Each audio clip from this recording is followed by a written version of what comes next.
السلام عليكم ورحمة الله وبركاته. أهلا وسهلا فيكم يا أعظم جمهور بالدنيا، جمهور قناة رمضان يجمعنا.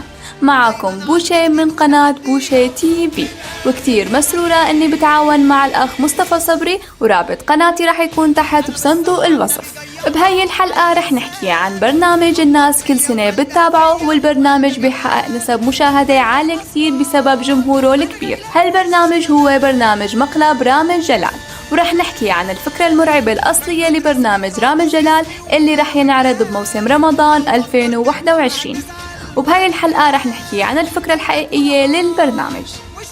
بس أول شي قبل ما أحكي أي كلمة يا ريت تنزل لتحت تعمل لايك، لا تعمل ديسلايك، وتشترك بالقناة لأنه في شغل كتير قوي رح ينزل قريبا جدا على القناة، وتفعل جرس التنبيهات لأنه لو اشتركت وما فعلت الجرس كأنك ما عملت أي شي، فخلص لازم تفعل جرس التنبيهات مشان يوصلك كل جديد أول بأول.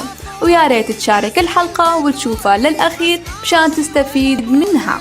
معلش طولت عليكم، لكن يلا رح نبلش. بسم الله. رمضان أهلا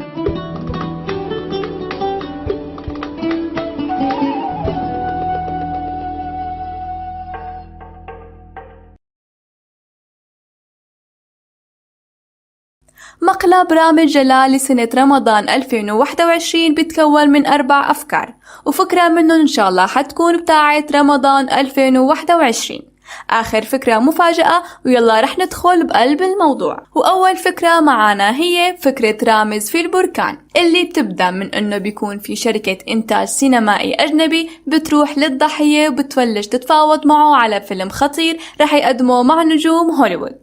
بعدين بتسافر الضحية لولاية ألاسكا ليبلش تصوير الفيلم، واللي رح يكون بجانب مكان تصوير بركان ألاسكا، هو بركان من أخطر البراكين الموجودة بالعالم. بعدين بيقولوا للضحية إنه هذا البركان آخر مرة انفجر فيها كان من 10 سنين، وبيركب النجم طائرة هليكوبتر لتصوير المشهد المخصص، وفجأة ببلش هذا البركان انه يثور ويبدأ الدخان يطلع منه، وبيكون رامز راكب مع الضحية بالطيارة الهليكوبتر.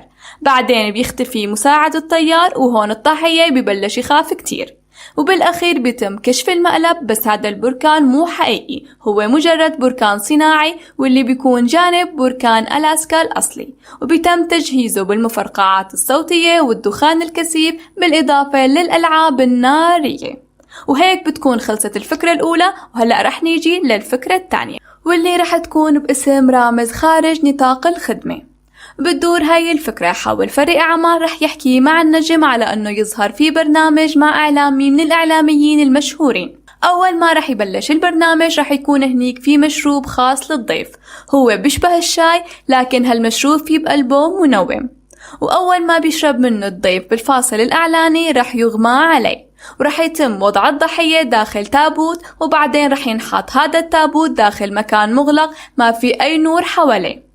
ورح يبلش يسمع الضحية أصوات غريبة مثل صوت صريخ عالي، ناس بتبكي عليه، وبعدها رح يفتكر الفنان أنه خلص مات وصار وقت حسابه. وبعدين رح يظهر قدامه ملاك، واللي بيكون متنكر فيه رامز جلال، ورح يبلش يسأله عن أعماله بالدنيا. وقت يبلش الضيف ينهار من الخوف رح يفاجئه رامز بأنه هذا كان مجرد مقلب. هيك منكون خلصنا تاني فكرة، وهلأ رح نروح على الفكرة الثالثة اللي هي فكرة مرعبة شوي، ورح تكون باسم رامز في قطار الموت، واللي بتدور أحداث الفكرة على أنه فريق العمل رح يقنع الضيف بأنه في رحلة سفاري خارج مصر لتنمية السياحة بالدولة المخصصة، وبعد وصولهم للبلد المحددة رح يبدأ اصطحاب الضيف داخل أحد القطارات للتنقل من مكان إلى آخر ومشاهدة المناظر الخلابة الطبيعية والبشرية. وعند وصول القطار لمحطة محددة رح يبدأ يلاحظ الضيف انه في اشياء غريبة عم تحصل حواليه مثل عدم وجود فرامل، وبعدين رح يتعطل محرك القطار، وهذا الحكي كله رح يكون داخل نفق من الأنفاق المظلمة، يعني الضيف ما رح يقدر ينزل ويمشي لأنه هذا النفق كتير طويل. بعدين رح يبلش النور يروح شوي شوي ورح يتوقف القطار نهائيا. هون رامز بيدخل من الشباك متنكر بشكل حرامي ومعه مجموعة من الحرامية، وبعدين رح يعمل حاله رامز انه قتل شخص من الركاب، وهذا الشي رح يؤدي لانهيار الضيف، وبعد انهيار الضيف رح يكشف رامز المقلب وبينتهي المقلب. هلأ رح نروح للفكرة الرابعة، واحتمال تكون 70% هي فكرة هي السنة لأنها متعلقة بظروف كورونا. ويلا رح نروح للفكرة، واللي رح تكون باسم غريب كتير وهو رامز علاج كورونا. تبدأ فكرة البرنامج باستدعاء الضيف لإجراء حوار معه على الهواء مع أحد الإعلاميين في مدينة الإنتاج الإعلامي.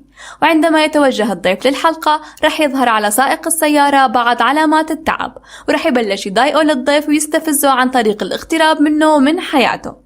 ولما يوصل الضيف لمدينة الإنتاج الإعلامي بعده معاناته مع السائق رح يدخل الاستوديو لتسجيل الحلقة. هون رح يوصل أخبار للمذيع أنه السائق عنده أعراض كورونا، وبعد تحليل الفيروس للسائق رح يظهر أنه كان عنده كورونا. بعد معرفة الضيف والمذيع أنه عند السائق في كورونا رح يبلش المذيع أنه يستفزه للضيف عن طريق أنه يطلب أنه الاستوديو كله يتعقم، ويطلب لنفسه معقم ويبلش يرش على نفسه وعلى الضيف. هذا الشي كله رح يخلي الضيف بقمة التوتر والقلق. وبعدها رح يروح الضيف ويعمل تحليل كورونا، وبعد ما التحليل رح يطلع الدكتور ويقول انه هي الحالة مصابة بفيروس كورونا وبأصعب حالاتها واحتمال يموت. بعدها رح يخرج الضيف عن شعوره وينهار من البكي والحزن. بعدها رح يجي رامز ويكشف نفسه وينتهي المقلب، واللي رح يكشف نفسه عن طريق انه كان متنكر ومتخفي في شخصية الدكتور. وهدول هن الافكار المحتملة بمقلب رامز جلال اللي رح ينعرض بموسم رمضان 2021، ورح تكون فكرته فكرة من هاي الافكار.